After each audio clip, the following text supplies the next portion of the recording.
Welcome to the Deep Dive. Today we're taking a closer look, really zooming in on a single fascinating city. Our destination is Chiang Mai, Thailand, and we're focusing just on August 1st, 2025. We've got this, well, compelling stack of recent news highlights to guide us. Our mission, basically to unpack these sources, pull out the most important bits of knowledge, the key insights, and give you a shortcut to being properly informed about this place. It's captivating, but it's also complex. And honestly, you might be surprised by the sheer variety of stories we're about to get into. It's a great selection of headlines. It really gives us a unique lens, doesn't it? You can see how these global, national, and, well, really intensely local events, they're not separate things. They actually converge right there in one place. It shows that multifaceted nature of daily life in a city like Chiang Mai. It's like a living example of how interconnected everything is. Absolutely. Okay, let's dive right in then, because our first story from August 1st is pretty dramatic. It sounds almost like something from a crime thriller. A big call center scam bust in Mae Rim, in a luxury villa, no less. Police raided this mansion, arrested 18 Chinese nationals. They were apparently running an online fraud call center. 18 people. Wow. Yeah. And here's a detail that really highlights the drama of it all. During the actual raid, several suspects apparently jumped from the second floor of the building. 8 of them ended up injured. Goodness, just jumped. Seems so. And the police seized tangible evidence, too. Over 20 computers and more than 100 mobile phones. Clearly a significant operation. Yeah, that scale. And in a luxury villa, it really underscores the audacity, the level of organization. But, given Chiang Mai's reputation now, growing tech hub, tourist destination, how do authorities even begin to balance that? Welcoming investment and talent, but also vetting against these, well, sophisticated international scams. That's the million-dollar question, isn't it? And what's really striking is how these high-end scams often exploit the very infrastructure that attracts legitimate visitors. The digital nomad setup, the easy rentals, it suggests this constant cat-and-mouse game. Yeah. Criminals leveraging the accessibility, maybe the perceived anonymity, making enforcement really hard. It's less about just raids, maybe more about hitting the financial networks behind them. Yeah, that makes sense. It probably points towards needing maybe tighter rules on property rentals, perhaps, and stronger international cooperation, especially, a place like China, where many of these scams seem to originate. And speaking of international impacts really hitting home, tourism, that sector is vital for Chiang Mai. And right now, it seems to be in a bit of a crisis. We're seeing reports of, get this, 2,089 hotel cancellations just in Chiang Mai since July 24th. Oof, 2,089, that's huge. It is. It's actually the highest number in the whole country. And the stated cause. It's linked back to Thailand's, well, long-standing border conflict with Cambodia. Yeah. Specifically around those disputed temple areas, it seems to have flared up again. And it's not just minor skirmishes affecting things far away. It's directly hitting visitor confidence. You've got travel advisors issuing warnings, insurance companies adding restrictions. So this regional dispute, it becomes a direct blow to Chiang Mai's hotels. Yeah, the immediate impact of geopolitics really comes into sharp focus there. It just shows how incredibly fragile traveler confidence can be. Even conflicts happening, hundreds of miles away can suddenly have these very real, very tangible economic ripples, especially for places like Chiang Mai that depends so much on tourism. Definitely. It puts you in the shoes of a traveler, doesn't it? One day you're dreaming of temples, street food.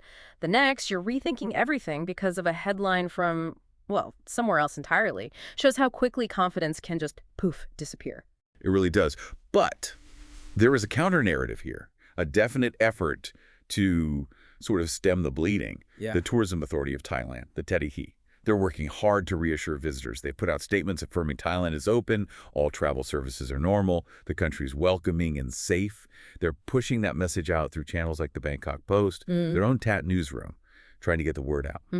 Damage control is crucial. Exactly. Now, let's stick with that border conflict for a moment, because it's not just tourism it's affecting.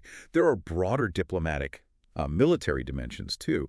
The Royal Thai Army recently invited military attaches from ASEAN countries, the Association of Southeast Asian Nations, invited them to inspect the Thai-Cambodian border region. The stated goal is to help monitor the ceasefire enforcement, build some trust. Right, and that move, it's more than just, like, military posturing. It feels like a pretty shrewd diplomatic effort, actually. Proactive. Aimed at fostering regional stability, trying to de-escalate through transparency. It shows they understand that in these complex border disputes, multilateral engagement, getting eyes on the ground, verifiable actions, that's key to managing perceptions and hopefully avoiding things getting worse. An interesting bit of soft power, maybe. Yeah, you could call it that. A case study in it, perhaps. Okay. And speaking of related tensions, Thailand's labor body has also been active. They've outright rejected claims from Cambodia about mistreated migrant workers. They're affirming that Thailand does have strong protections for workers and basically dismissing the allegations as unfounded. Ah, yes. That rejection. It's a classic example of, well, perception management and diplomacy, isn't it? Both sides have their narrative to protect, but the underlying issues, labor migration, border stability, they're real pressure points. So this isn't just a war of words. It has genuine implications for regional economic ties, social policies, stuff that plays out way beyond the headlines. A tricky tightrope walk, then. Absolutely. Requires very careful diplomacy and really clear communication, trying to make sure what people perceive lines up with what's actually happening. Okay, so beyond the economic and geopolitical pressures, let's talk about the daily reality, Yeah. the environment. Because lately, weather's been a big factor, and it's revealed some, well, surprising vulnerabilities. The Thai Meteorological Department, TMD, they've issued widespread heavy rain alerts. We're talking 36 provinces. Wow, that's a huge area. It is, including our focus city, Chiang Mai. They're expecting thunderstorms across roughly 30% of the north region. Temperatures potentially up to 35 degrees C.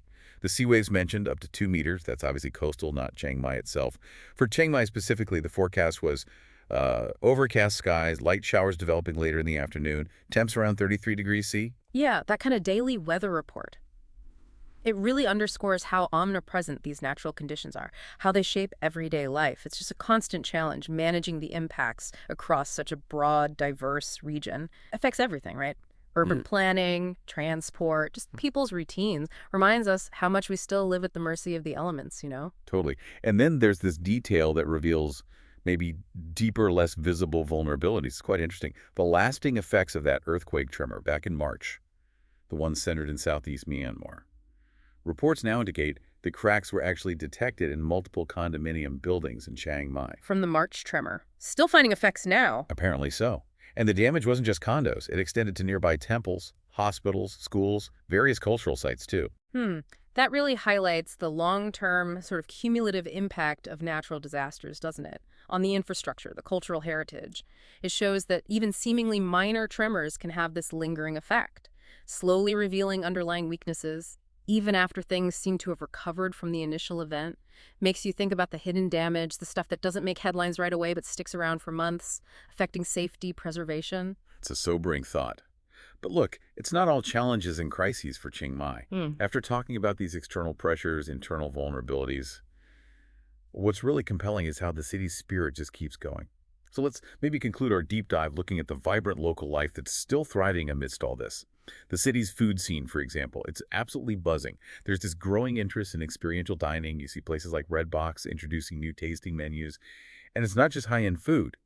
Cafe conversions, like the single origin store Chiang Mai. They're becoming these cool local design landmarks. Yeah, and what stands out there for me is that incredible resilience, the adaptability of the local culture, the entrepreneurship. Despite all these external pressures we've talked about, communities are constantly evolving, innovating, finding new ways to express their unique identity, building their local economies. It's really a testament to that creative energy that keeps Chiang Mai so vibrant, kind of a dynamic counterpoint to some of the more challenging headlines, you know? Oh, totally agree. And that entrepreneurial spirit, it's not just food and design. The Chiang Mai Business Networking Group, CMBN, recently got together for a lunch event, Hannah Han Restaurant, drew local entrepreneurs, professionals. It just underscores that strong sense of community engagement, the ongoing economic activity, even while the city's navigating everything else. Life goes on, adapts. Exactly. So after this journey through just one day's news, what does it all mean? For you, the listener, trying to understand Chiang Mai better, we've gone from, high-stakes international crime, geopolitical tensions hitting tourism, environmental challenges, and then landed on this unwavering, vibrant spirit of local culture and business. Absolutely. And these headlines, they might seem disparate, disconnected, but they're not. They're really just interconnected threads, all part of the dynamic tapestry of a modern city. The news isn't just like a collection of facts. It's a living story constantly unfolding. Each piece informs the others. And together they reveal these deeper patterns of, well, resilience and adaptation. Well said. And that leads us maybe to a final thought for you to ponder. Considering all these challenges we've touched on, the economic hits, the border stuff, the environmental impacts, But then juxtaposing that with the clear signs of local vibrancy, that entrepreneurial energy, what do these daily snapshots suggest about the future direction? For a city like Chiang Mai, and maybe, just maybe, what does it hint at about broader global trends too? We hope this deep dive encourages you to keep exploring these kinds of insights, see how they resonate with your own understanding of the world.